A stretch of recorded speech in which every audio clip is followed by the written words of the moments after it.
आप आप सभी को नमस्कार। मैं राजेश सर आपके लिए लाया हूँ आज वैदिक काल के महत्वपूर्ण तथ्य।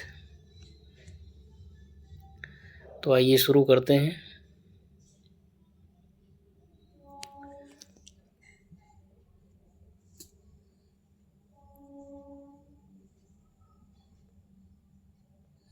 वैदिक लेख छंदोग उपनिषद पहली बार पुनर्जन्म के सिद्धांत की प्रणालीगत व्याख्या देता है। वैदिक लेख छंदोग उपनिषद पहली बार पुनर्जन्म के सिद्धांत की प्रणालीगत व्याख्या देता है। नेक्स्ट अगला पॉइंट देखते हैं। प्राचीन भारतीय लेखकों के अनुसार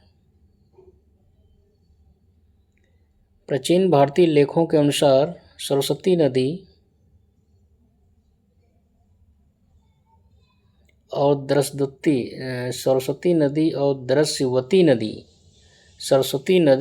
दृश्यवती नदी के बीच की भूमि ब्रह्मावर्त कहलाती थी। प्राचीन भारतीय लेखों के अनुसार सरस्वती नदी और दृश्यवती नदी के बीच की भूमि ब्रह्मावर्त कहलाती थी। अगला पॉइंट देखते हैं। तमसो माह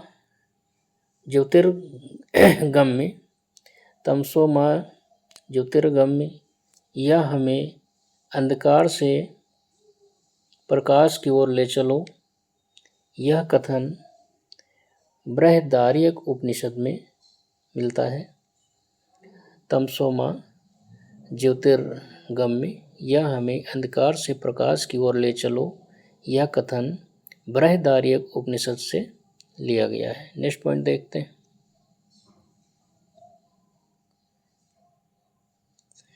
एक पुनर्विवाहित स्त्री के लिए प्रयुक्त पुनर्भू शब्द। एक पुनर्विवाहित स्त्री के लिए प्रयुक्त पुनर्भू शब्द सबसे पहले अथर्ववेद में मिलता है। नेक्स्ट पॉइंट देखते हैं। भगवत गीता में अवतारवाद की विस्तृत चर्चा की गई है। जो भगवत गीता है इसमें अवतारवाद की विस्तृत चर्चा मिलती है। नेक्स्ट पॉइंट देखते हैं। शतपथ ब्राह्मण में जल प्लावन की कथा का वर्णन है। तो शतपथ ब्राह्मण में जल प्लावन की कथा का वर्णन मिलता है। नेक्स्ट पॉइंट देखते हैं। शतपथ ब्राह्मण के रचयिता महर्षि याज्ञवल्क्य माने जाते हैं। शतपथ ब्राह्मण के रचयिता महर्षि याज्ञवल्क्य माने जाते हैं। नेक्स्ट अगला पॉइंट देखते हैं। प्राचीन भारतीय विवाह परंपरा में आर्ष विवाह में कन्या के पिता को गोमिथुन देने की शर्त थी। प्राचीन भारतीय विवाह परंपरा में आर्ष विवाह में कन्या के पिता को गोमिथुन देने की शर्त होती थी। अगला पॉइंट देखते हैं।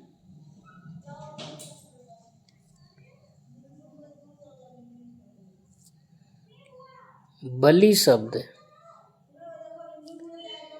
शब्द का संदर्भ फल, जलावन लकड़ी, फूलों आदि की समय समय पर की जाती रही आपूर्ति से है, जिसे राजा को देने के लिए ग्रामीण बाध्य होते थे।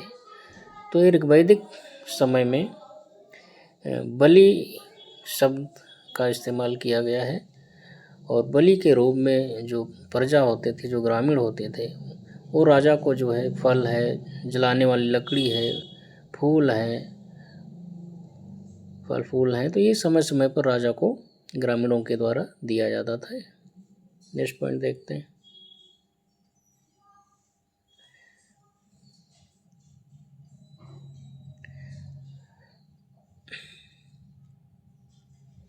बाज स्नेही संहिता ग्रंथ पुरुष मेघ यज्ञ के समय बलि पीड़ितों की सूची में शिल्प और व्यवसायियों की एक लंबी सूची प्रस्तुत करता है।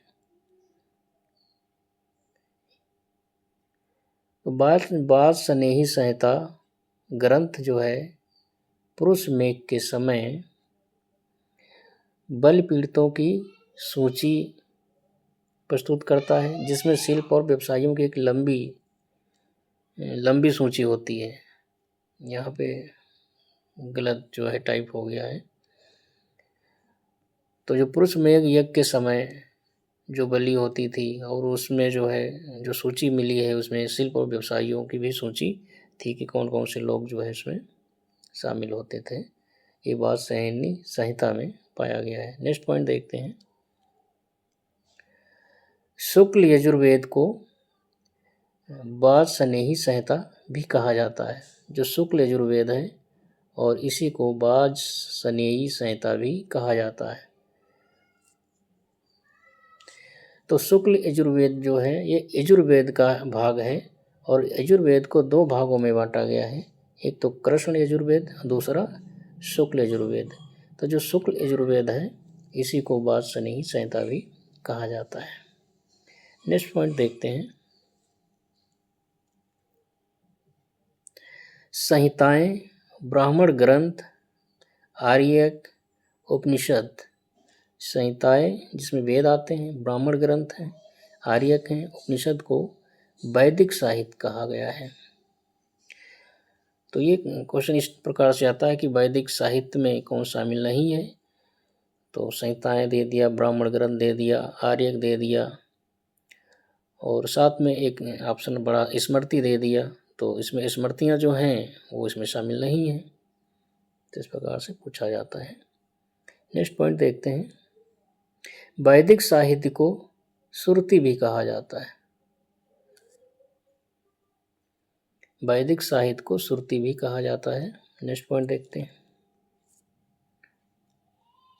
ऋग्वेद में सरस्वती नदी को अम्बी तमे, नदी तमे, देवी तमे कहा गया है। ऋग्वेद में सरस्वती नदी को अम्बी तमे, नदी तमे, देवी तमे कहा गया है।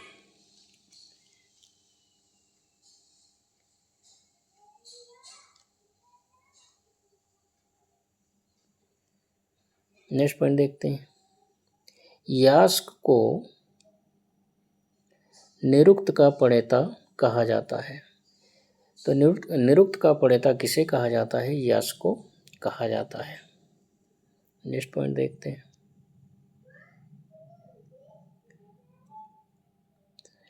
सर्वप्रथम सर विलियम जोन्स ने सुझाव दिया कि संस्कृत, लैटिन तथा ग्रीक एक ही भाषा परिवार से संबंधित है। तो ये इस प्रकार से क्वेश्चन पूछा गया था कि निम्नलिखित विद्वानों में किसने यह सुझाव दिया कि संस्कृत, लैटिन तथा ग्रीक एक ही भाषा परिवार से संबंधित थी? तो सर विलियम जोन्स ने। अगला देखते हैं। नारायण के साथ विष्णु के तादात्म्य का प्राचीनतम उल्लेख। नारायण के साथ विष्णु के तादात्म्य का प्राचीनतम उल्लेख तैत्तिरीय आर्यक में मिलता है। जो तैत्तिरीय आर्यक है इसमें जो है नारायण के साथ विष्णु के तादात्म्य का उल्लेख मिलता है। नेक्स्ट पॉइंट देखते हैं। उत्तर वैदिक काल में पालागल से तात्पर्य संदेहवाहक था। ये संदेहवाहक होते थे जो प्रजा की सूचना और राज्य में होने वाली गतिविधियों की सूचना राजा तक पहुंचाते थे। अगला पॉइंट देखते हैं। सप्तपदी का सही अर्थ क्या है? तो सप्तपदी का सही अर्थ 7 प्रतिज्ञा या वचन निभाना होता है। नेक्स्ट देखते हैं।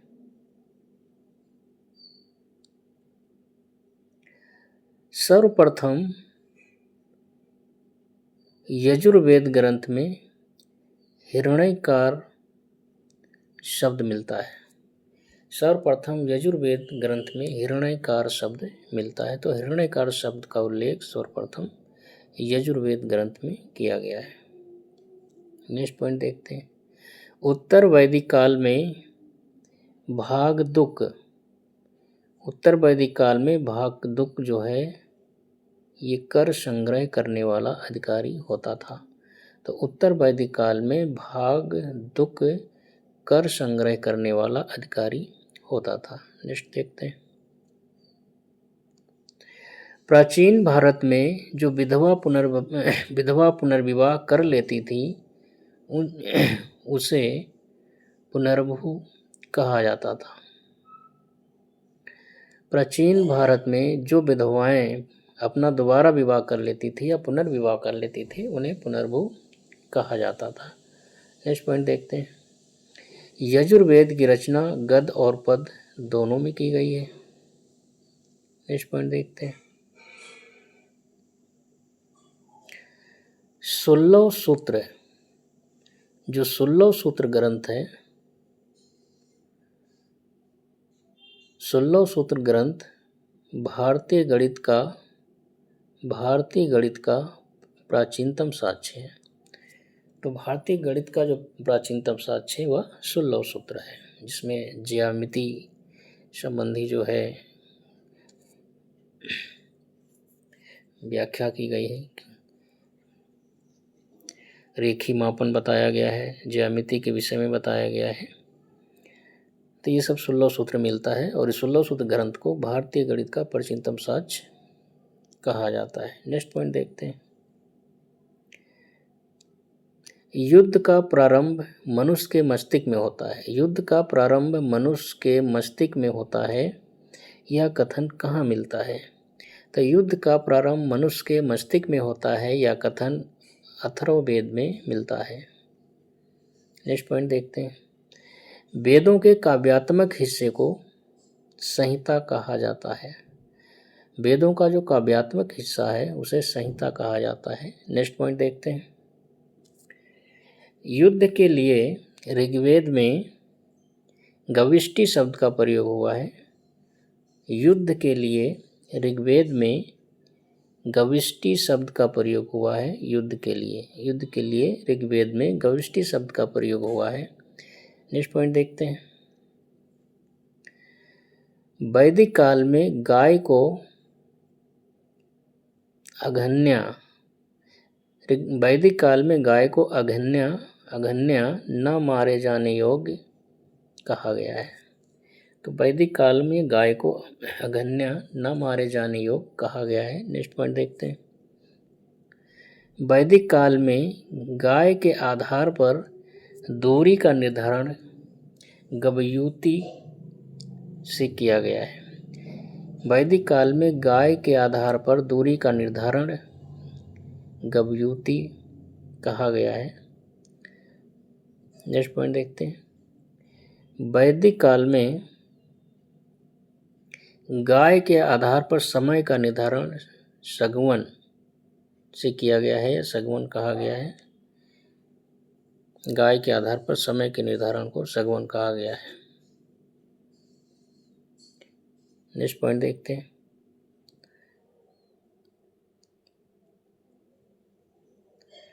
सोलह संस्कारों में उपनयन संस्कार जो है यह 11वें क्रम पर आता है। 16 संस्कारों में उपनयन संस्कार 11वें क्रम पर आता है।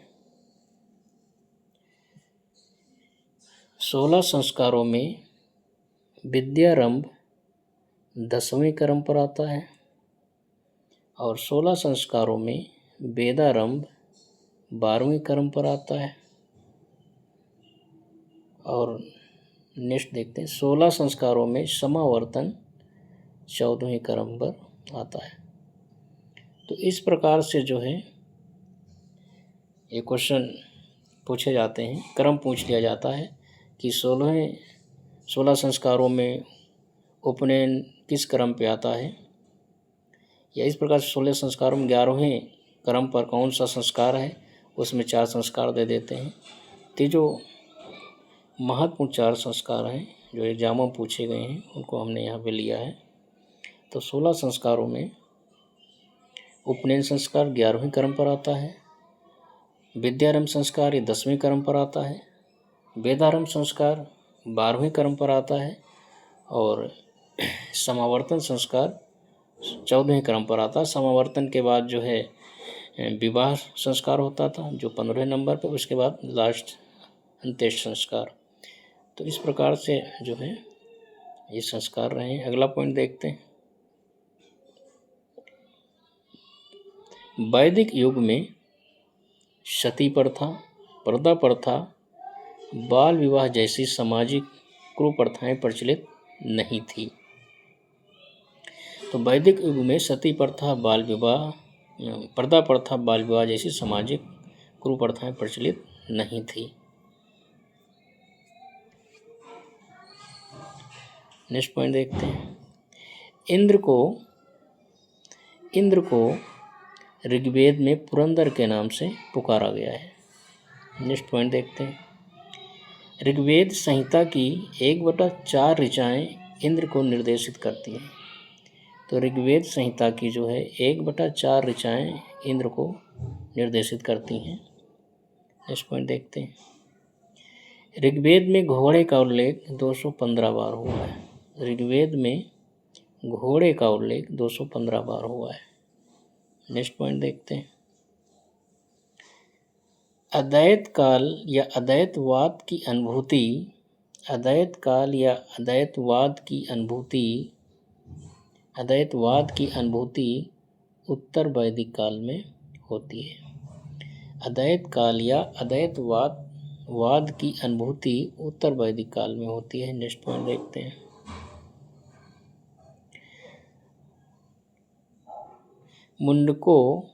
मुंडको उपनिषद में सत्यमेव जयते का उल्लेख है। मुंडको उपनिषद में सत्यमेव जयते का उल्लेख मिलता है। नेक्स्ट पॉइंट देखते हैं।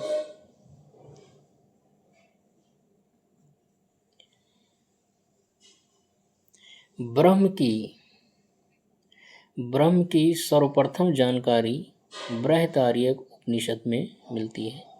ब्रह्म की सर्वप्रथम जानकारी बृहदारण्यक उपनिषद में मिलती है। नेक्स्ट पॉइंट देखते हैं।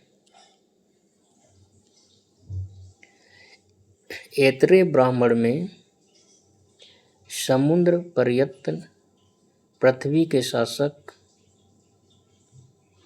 एकराट कहा गया है।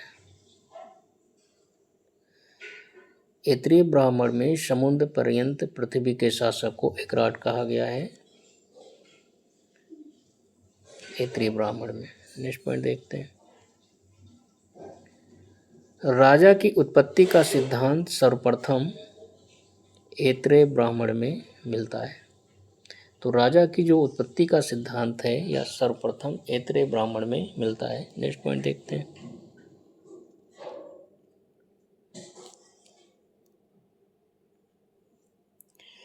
रामायण और महाभारत में उल्लिखित स्थलों की पुरातात्विक पहचान बीबी लाल के द्वारा की गई है।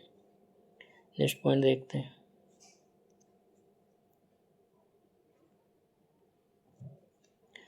चौथी शताब्दी ईसा पूर्व में एशिया माइनर, ये तुर्की में है, और यहाँ से बोगजकुई नामक स्थान से एक बोगाजकुई अभिलेख प्राप्त हुआ है। चौथी शताब्दी ईसा पूर्व एशिया माइनर जो तुर्की में स्थित है, और यहाँ एक स्थान है बोगजकुई, और इस स्थान से बोगचाकुई नामक अभिलेख प्राप्त हुआ है। और इस अभिलेख में जो है आगे नेक्स्ट देखते हैं अगले पॉइंट में। तो एशिया माइनर ये तुर्की से प्राप्त हुआ है, इसे बोगजकोई अभिलेख कहते हैं। और इस अभिलेख में वैदिक देवता हैं इंद्र, नासत, मित्र वरुण, इनका उल्लेख मिलता है। तो एशिया माइनर तुर्की से प्राप्त बोगज कोई अभिलेख में वैदिक देवता इंद्र, नासत्य, मित्र वरुण का उल्लेख मिलता है। नेक्स्ट पॉइंट देखते हैं।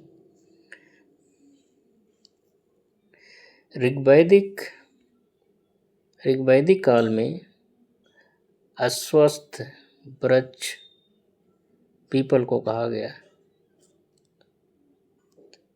अश्वत्थ वृक्ष पीपल को कहा गया। ये पीजीटी में पूछा गया क्वेश्चन है। नेक्स्ट क्वेश्चन देखिए। अयोध्या का सर्वप्रथम उल्लेख अथर्ववेद में मिलता है। नेक्स्ट पॉइंट देखिए। प्रोफेसर ब्रजवासी लाल के अनुसार अयोध्या शब्द का उल्लेख अथर्ववेद के अलावा तैत्तिरीय आर्यक में भी मिलता है। तो अयोध्या का सर्वप्रथम उल्लेख अथर्ववेद में मिलता है।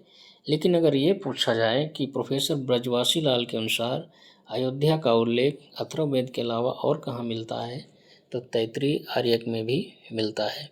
यह अथर्ववेद ऑप्शन नहीं है, तो तैत्तिरीय आर्यक पे हम जाएंगे। नेक्स्ट पॉइंट देखते हैं।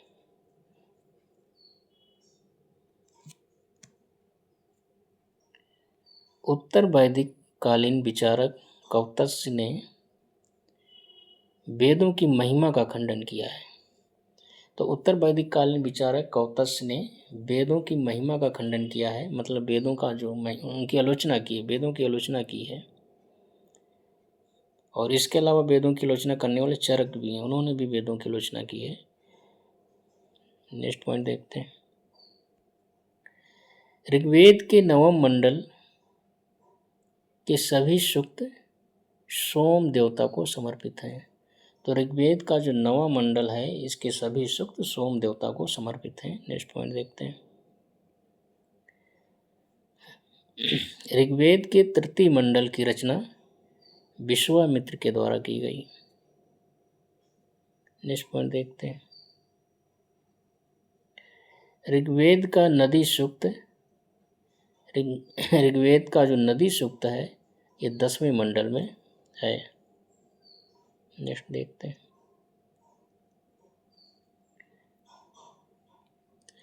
ऋग्वेद के तृतीय मंडल में गायत्री मंत्र का उल्लेख है।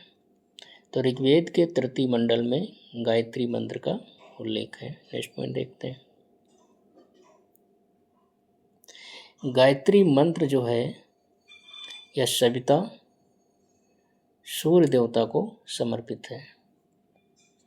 सविता सूर्य देवता को कहा गया है, तो गायत्री मंत्र सविता मतलब सूर्य देवता को समर्पित है। नेक्स्ट पॉइंट देखते हैं। वैदिक युग की सर्वाधिक प्राचीन संस्था विद्वत है। तो वैदिक युग की सर्वाधिक प्राचीन संस्था विद्वत है। नेक्स्ट पॉइंट देखते हैं।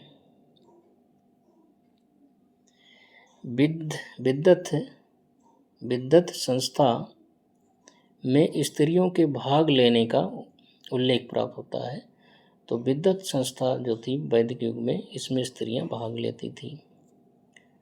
नेक्स्ट पॉइंट देखते हैं। उत्तर वैदिक युग में उत्तरी बिहार के आर्यीकरण का श्रेय विदेह माधव को जाता है।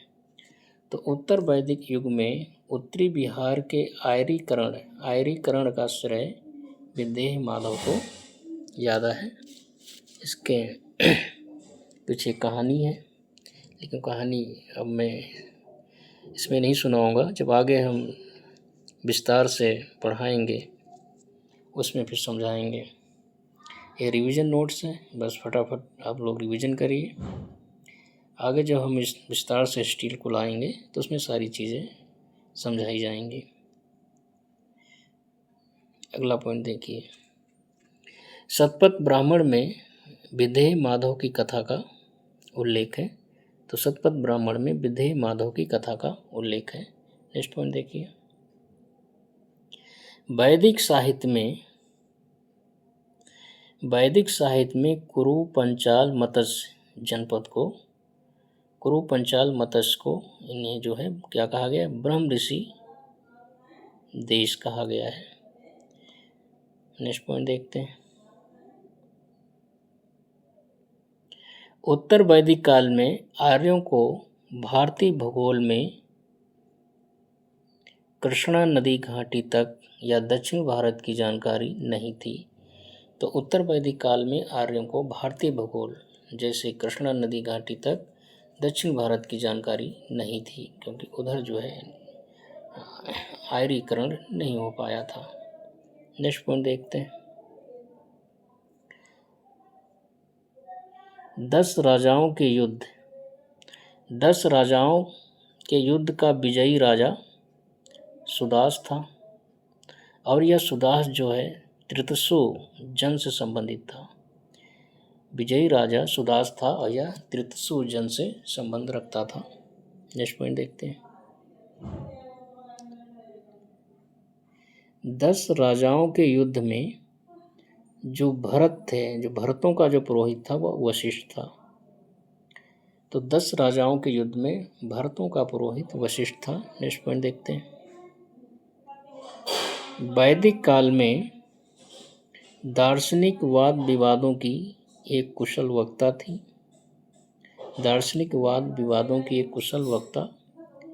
गार्गी थी।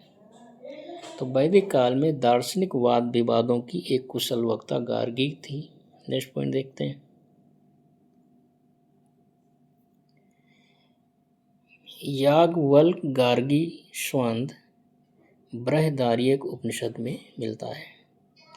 याज्ञवल्क्य गार्गी स्वांद बृहदारण्यक उपनिषद में मिलता है। नेक्स्ट पॉइंट देखते हैं। ऋग्वेद में लोपामुद्रा, घोषा, अपाला, सिकता, विश्वारा जैसी विदुषी स्त्रियों का उल्लेख मिलता है, और इन स्त्रियां जो ये विदुषी स्त्रियां हैं इनको जो है वेदों में इनका काफ़ी योगदान है, उनकी रचनाओं में जो है इनका सहयोग है। अगला पॉइंट देखते हैं। बृहदारण्यक उपनिषद में याज्ञवल्क्य मैत्री स्वांद भी मिलता है। तो बृहदारण्यक उपनिषद में याज्ञवल्क्य मैत्री स्वांद मिलता है। बृहदारण्यक उपनिषद में याज्ञवल्क्य गार्गी स्वांद मिलता है। ठीक है, नेक्स्ट पॉइंट देखते हैं। अध्यात्म ज्ञान के विषय में नचिकेता और यम का स्वांद कठोपनिषद में मिलता है। अध्यात्म ज्ञान के विषय में नचिकेता और यम का स्वांद कठोपनिषद में मिलता है। नेक्स्ट पॉइंट देखते हैं।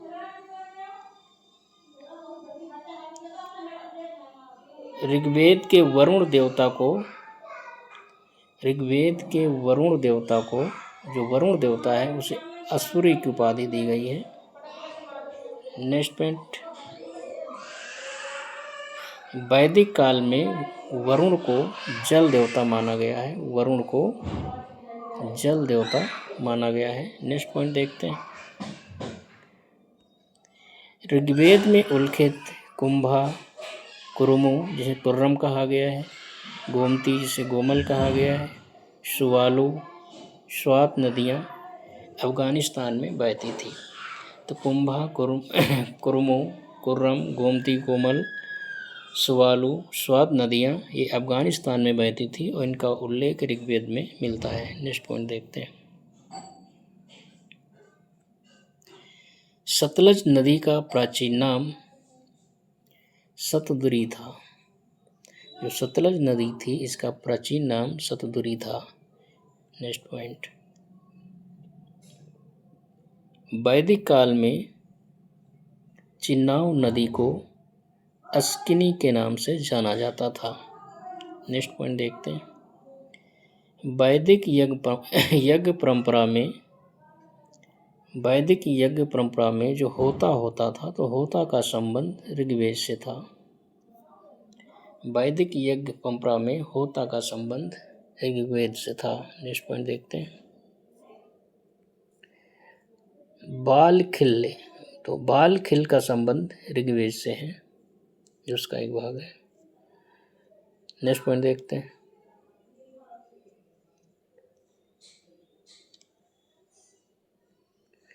ऋग्वेद के 10वें मंडल में वर्णित पुरुष सूक्त में चारों वर्णों की उत्पत्ति का वर्णन मिलता है।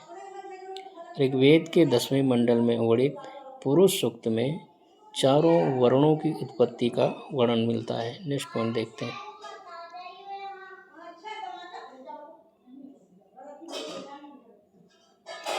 नियोग प्रथा से उत्पन्न संतान, जो नियोग प्रथा होती थी इससे उत्पन्न संतान क्षेत्रज कहलाती थी। तो नियोग प्रथा से उत्पन्न संतान क्षेत्रज कहलाती थी। अगला पॉइंट देखते हैं।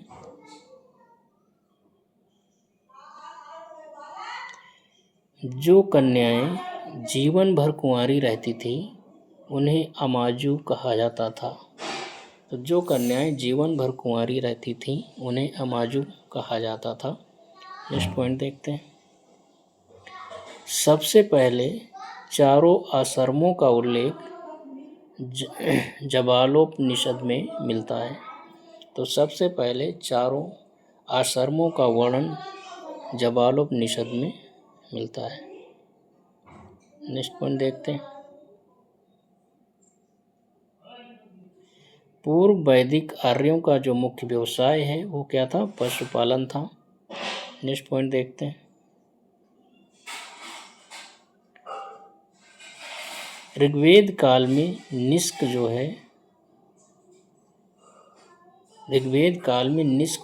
ये गले का अलंकरण था, जो गले में पहना जाता था। तो ऋग्वेद काल में निष्क जो है ये गले में पहना जाता था। अगला पॉइंट देखते हैं। उत्तर वैदिक काल में पांचाल का जो प्रसिद्ध दार्शनिक था वह प्रवाहन जबाली था। तो उत्तर वैदिक काल में पंचाल का प्रसिद्ध दार्शनिक शासक या राजा प्रवाहन जबाली था। नेक्स्ट पॉइंट देखते हैं। उत्तर वैदिक काल में कैकेयी जनपद का दार्शनिक राजा अश्वपति था। तो उत्तर वैदिक काल में कैकेयी जनपद का दार्शनिक राजा अश्वपति था। नेक्स्ट पॉइंट देखते हैं। प्राचीन भारत में विद्वान ब्राह्मणों को दान में दिए जाने वाले कर मुक्त ग्रामों को अग्रहार कहा जाता था। नेक्स्ट पॉइंट देखते हैं। शतपथ ब्राह्मण में विस्तार से धार्मिक कर्मकांड का वर्णन है। तो जो शतपथ ब्राह्मण है या यजुर्वेद है वो यजुर्वेद जो है वो धार्मिक कर्मकांडों से संबंधित है, और उसका जो ब्राह्मण ग्रंथ है वो शतपथ है, तो ये भी धार्मिक कर्मकांड से संबंधित है। इस पॉइंट देखते हैं। शतपथ ब्राह्मण में जल प्लावन कथा का उल्लेख है। इसमें पुनर्जन्म का भी सिद्धांत मिलता है। पुरुरवा उवर्षी का आख्यान मिलता है, राम कथा भी मिलती है, और अश्विन कुमार द्वारा चैवन ऋषि को यवन दान का भी वर्णन मिलता है।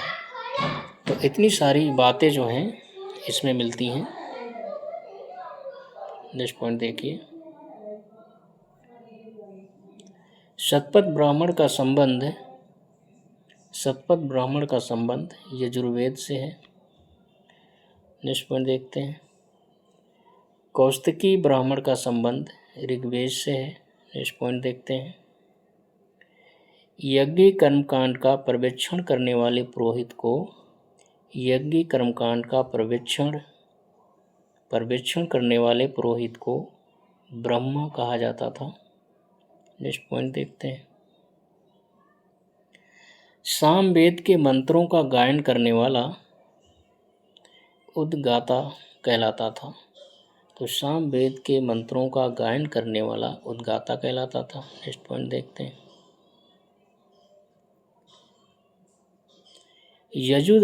यजुर्वेद के कर्म कांड को संपन्न कराने वाले पुरोहित को अधर्वयु कहा जाता था। तो यजुर्वेद के कर्मकांड को संपन्न कराने वाले पुरोहित को अधर्वयु कहा जाता था। Next point.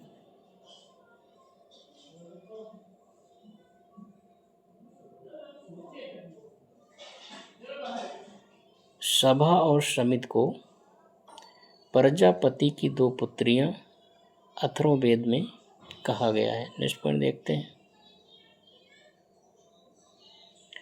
भारत में आगमन के बाद आर्यों ने सर्वप्रथम अपना निवास स्थान सप्तसंधव प्रदेश को बनाया था। तो भारत में आगमन के बाद आर्यों ने सर्वप्रथम अपना निवास स्थान सप्तसंधव प्रदेश को बनाया था। नेक्स्ट पॉइंट देखते हैं। यजुर्वेद में आहुति बलिदान संबंधी सूत्र समाहित हैं। तो जो यजुर्वेद है इसमें आहुति बलिदान संबंधी सूत्र जो हैं वो समाहित हैं। नेक्स्ट पॉइंट देखते हैं। ऋग्वेद में वैदिक देवता मित्र और वरुण को सहस्त्र स्तंभों वाले भवन में निवास करते हुए वर्णित किया गया है। तो ऋग्वेद में वैदिक देवता मित्र व वरुण को सहस्त्र स्तंभों वाले भवन में निवास करते हुए वर्णित किया गया है। नेक्स्ट पॉइंट देखते हैं।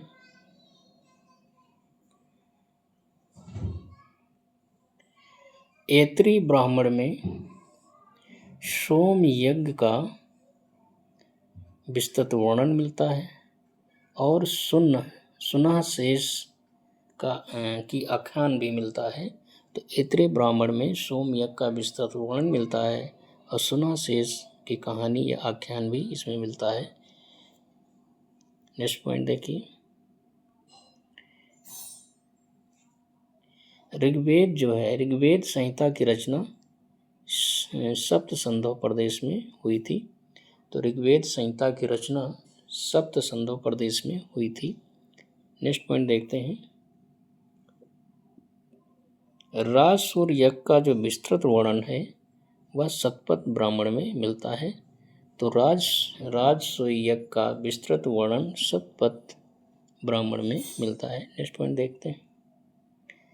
शतपथ ब्राह्मण में सर्वाधिक 12 रत्नियों का उल्लेख मिलता है जिसमें राजा भी शामिल होता है। शतपथ ब्राह्मण में सर्वाधिक 12 रत्नियों का उल्लेख मिलता है। नेक्स्ट पॉइंट देखते हैं। ये नेक्स्ट पॉइंट 100वां नंबर का है और ये लास्ट पॉइंट है इस टॉपिक का।